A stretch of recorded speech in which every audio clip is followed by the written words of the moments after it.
Morning, welcome to all. कैसे हैं आप सब? आई होप ठीक होगा, पढ़ रहे होंगे, बेहतर होगा। चलिएगा, लास्ट क्लास में हम सभी प्रीपोजिशन को ही पार्ट 1 के क्लास में पढ़े थे। उसमें हम सभी ने देखा था कि प्रीपोजिशन क्या होता है, कितने प्रकार का होता है, और कुछ हमने प्रीपोजिशन को सीखा था, जैसे in, into, on, upon, with, between, among और फ्रॉम, टू, बहुत सारे ऐसे प्रीपोजिशंस को सीखे थे। आज की क्लास में हम सभी प्रीपोजिशन को ही कंटिन्यू करेंगे।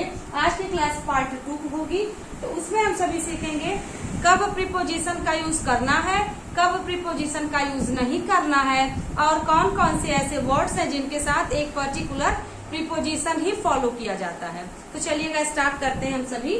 पहला रूल हम सभी का है, कौन कौन से वर्ड्स हो जाएंगे? Last week, last month, last year, last Monday, next week, next month, next year, next Monday. Monday का मतलब मंडे ही पर्टिकुलर नहीं, कोई भी डे का नाम समझ लेंगे।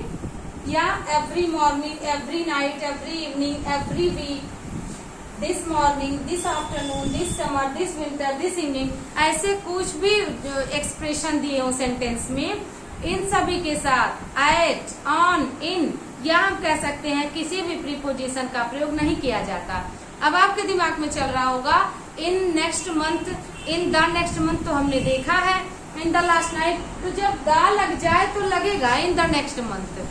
क्योंकि ये बात पता है कि जो भी हमारे ऑर्डिनल नंबर होते हैं, जैसे फर्स्ट, सेकेंड, थर्ड, लास्ट, इनके साथ द का प्रयोग होता है, तो जब द लग जाएगा तो हो सकता है, लेकिन जब द स्किप किया हो तब इनके साथ हम कोई भी प्रीपोजिशन का यूज नहीं करते हैं। तो इस बात को समझिएगा, आप लोग नोट डाउन भी कर लीजिएगा। जैसे एग्जाम्पल है, I saw him in last year, तो यहाँ पे इन का प्रयोग निरर्थक है, मीनिंगलेस है। यहाँ इन का प्रयोग नहीं किया जा सकता, क्योंकि इनका कोई मीनिंग भी नहीं है और जरूरत भी नहीं है। ठीक है, तो हो जाएगा इसका correct, I saw him in last year को गलत करके I saw him last year, मैंने पिछले साल उसको देखा, पिछले साल में देखा, पिछले साल को देखा, पिछले साल पर देखा, ऐसा कुछ भी नहीं यूज करेंगे, पिछले साल देखा। ठीक ना। अगला देखेंगे, ऐसे नेक्स्ट ईयर भी, नेक्स्ट मंथ भी कर सकते हैं, बहुत सारे रूल्स हैं। अब एग्जाम में ऐसे क्वेश्चंस बनते हैं तो कैसे बनेंगे? एग्जाम में जब क्वेश्चंस बनते हैं तो कई बार 4 ऑप्शंस दे देते हैं और बोल देता है कि कौन सा सही है। ऐसा नहीं है कि आपको इसी प्रकार का प्रश्न पूछे कि फिल इन द ब्लैंक्स और एरर। कई बार प्रीपोजिशन से रिलेटेड 4 ऑप्शंस दे देंगे और 4 ऑप्शन में करेक्ट इनकरेक्ट वाले बना देता है, तो आप लोगों को बहुत अच्छे से ध्यान रखना होगा। तो हम सभी ने लिखा है कि इनके साथ एट, इन, ऑन का प्रयोग नहीं किया जाता। ठीक है ना। अगला रूल है, यस्टरडे एंड टुडे के साथ कोई प्रीपोजिशन यूज नहीं होता। जैसे कह दिया जाए, मैं तुमसे कल मिली, I met you in yesterday, at yesterday, on yesterday, with yesterday, from yesterday, कुछ भी नहीं, सब कुछ गलत है। मैं तुमसे कल मिली, आई मेट यू यस्टरडे, ऐसा नहीं कि टू यस्टरडे या टू यू यस्टरडे, कुछ नहीं, बिल्कुल नहीं, गलत है, सब कुछ गलत है। ऐसे टुडे के साथ भी कुछ भी नहीं यूज हो जाएगा, होगा तो हो जाएगा। एग्जाम्पल देखेंगे, आई सॉ ऑन टुडे, गलत है, आई सॉ टुडे हिम, मैंने आज उसे देखा। आई सॉ टुडे हिम, तो यहाँ पे देखिए ऑन का प्रयोग स्किप कर दिया गया, ऑन गलत है यहाँ। He came to me on yesterday evening, यहाँ भी गलत है, इसका करेक्ट हो जाएगा he came to me yesterday evening. तो इस तरीके से हम लोगों ने देखा। चलिएगा, कुछ और इम्पोर्टेंट पॉइंट्स को ध्यान रखेंगे। अगला पॉइंट है, come, go, arrive, get, send, take, bring, ये सब क्या है? ये सब वर्ब्स हैं। तो इन सभी के बाद यदि होम का प्रयोग हो तो होम के साथ क्या होगा जाएगा?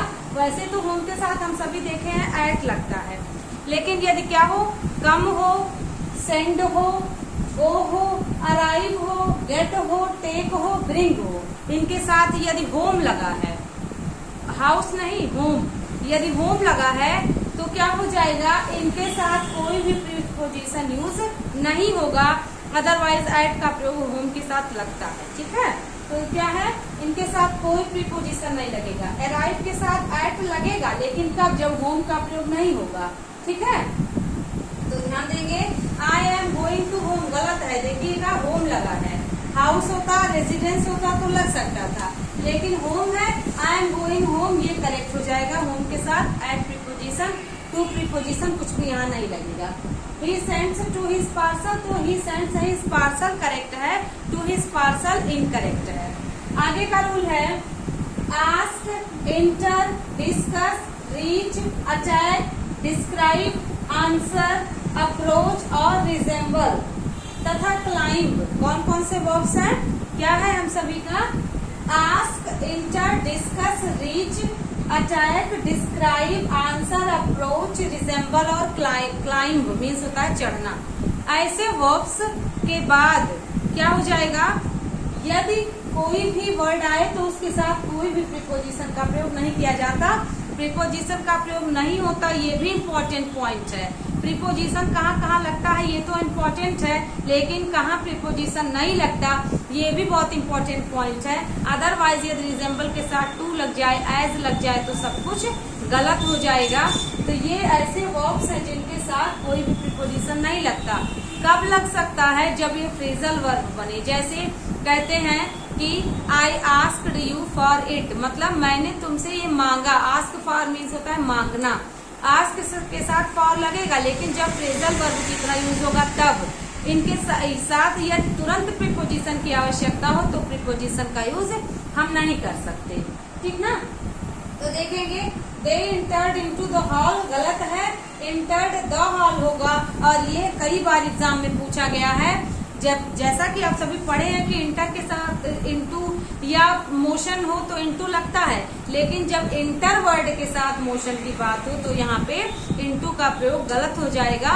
इनटू को यहाँ रिमूव कर देना पड़ेगा। तो हम सभी का एग्जैक्ट रूल हो जाएगा, exact sentence they entered the hall, into the hall गलत है, ठीक है। नेक्स्ट देखेंगे ही रीच्ड एट द स्टेशन, कई बार यूज करते हैं reach at the station, but ये गलत है, इनके साथ नहीं यूज होगा।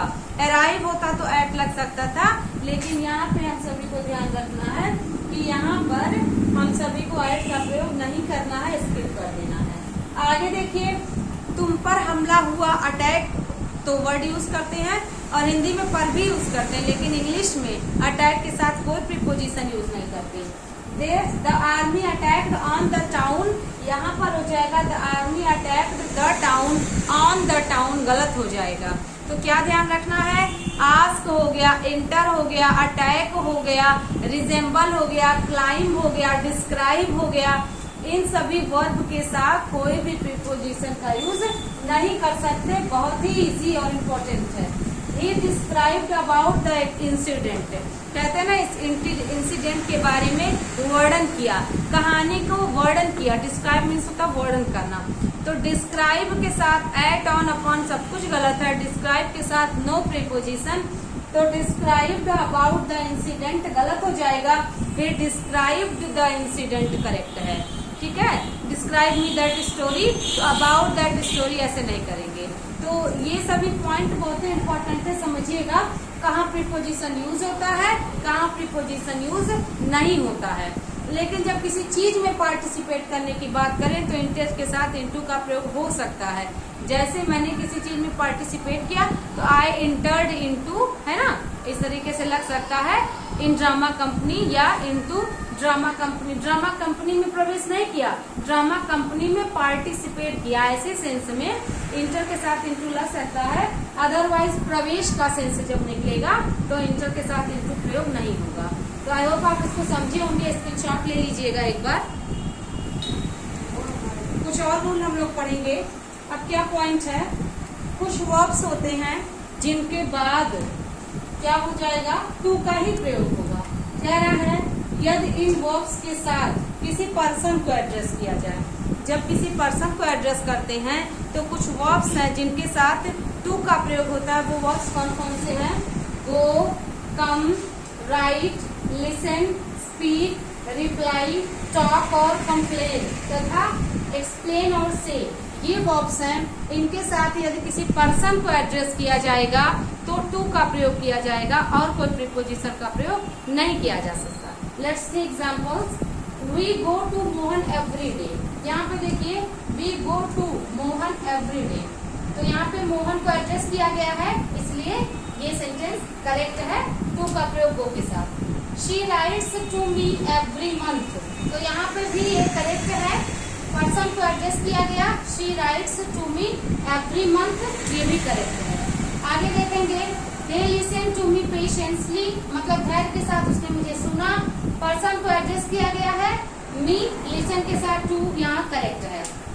नेक्स्ट सेंटेंस है, Suhani says to Soni that Rani will dance. यहाँ पे देखिएगा, वैसे तो से और से टू के साथ टू पढ़े हैं आप, लेकिन प्रीपोजिशन के पॉइंट ऑफ व्यू से पर्सन को जब एड्रेस किया जाएगा तो भी यहाँ पे टू करेक्ट है।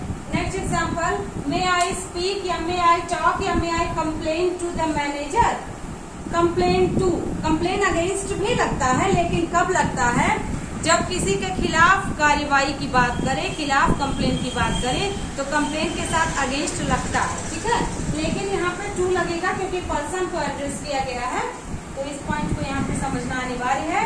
क्या पॉइंट था, go, come, write, listen, speak, reply, talk, complain और एक्सप्लेन तथा से के साथ यदि पर्सन को इंडिकेट किया जाए, पर्सन को एड्रेस किया जाए, तो इनके साथ टू प्रीपोजिशन का यूज किया जाएगा।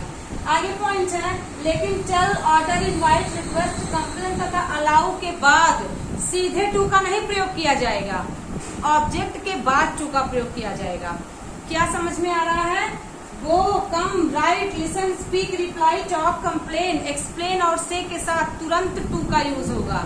लेकिन यदि और टू का यूज होने के बाद किसी पर्सन को इंडिकेट किया जाएगा, लेकिन यदि टेल हो गया, ऑर्डर हो गया, रिक्वेस्ट हो गया, अलाउ हो गया, कंपेल हो गया, इनवाइट हो गया, तो इन सभी वर्ब के साथ कोई ना कोई ऑब्जेक्ट आएगा, ऑब्जेक्ट के बाद टू का प्रयोग किया जाएगा, तुरंत टू का प्रयोग नहीं किया जा सकता। इसका एग्जांपल देखिएगा, he told me to see the principal, he told to see the principal नहीं, he told me to see the principal। Next है, he told me to see the principal में देखिएगा, see इंफिनिटिव की तरह use हुआ है, to के साथ होगा फर्स्ट फॉर्म, लेकिन ऑब्जेक्ट के बाद। Next example, they ordered me to, they ordered to me नहीं होगा, ठीक है, समझिएगा, दे ऑर्डर्ड टू मी ना होकर के दे ऑर्डर्ड मी करेक्ट होगा। तो they ordered me to come next week, they ordered to me होता तो गलत हो जाता, ठीक है। ऑर्डर्ड के बाद कोई ऑब्जेक्ट आएगा, after object we will use to plus verb first form. They invited me to lunch, invited to me lunch नहीं, इन्वाइटेड मी टू लंच, ठीक ना। The chairman compelled them to resign, compel means होता है मजबूर करना, दबाव डालना, किस चीज के लिए, रिजाइन करने के लिए, इस्तीफा देने के लिए। तो समझ आ रहा है, टेल, ऑर्डर, रिक्वेस्ट, अलाउ, इन सभी वर्ब के साथ कोई ना कोई ऑब्जेक्ट आएगा, after object we will use to plus first form of the verb. तो इसको समझिएगा, इंपॉर्टेंट है, स्क्रीनशॉट ले लीजिएगा।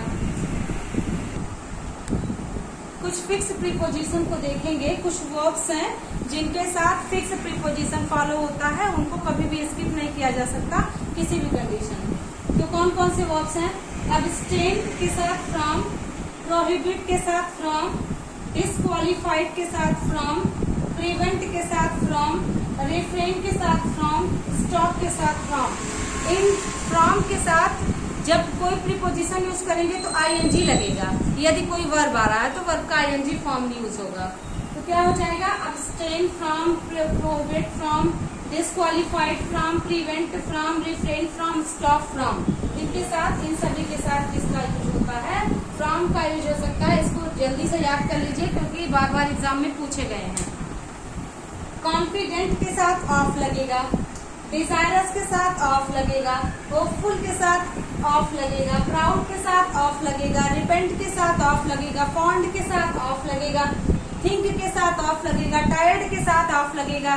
ये सारे वर्ब्स के साथ ऑफ लगेगा, ठीक है। कौन कौन से वर्ब्स हैं, confidence, desirous, hopeful, think, repent, fond, कितना, और आपका टायर्ड, इन सभी के साथ ऑफ प्रीपोजिशन फिक्स लगेगा। इनके साथ यदि वर्ब आए तो आईएनजी, नाउन आए तो वैसे ही लिख देंगे। और कौन सा है, एडिक्टेड, मतलब होता है आदी होना किसी चीज में।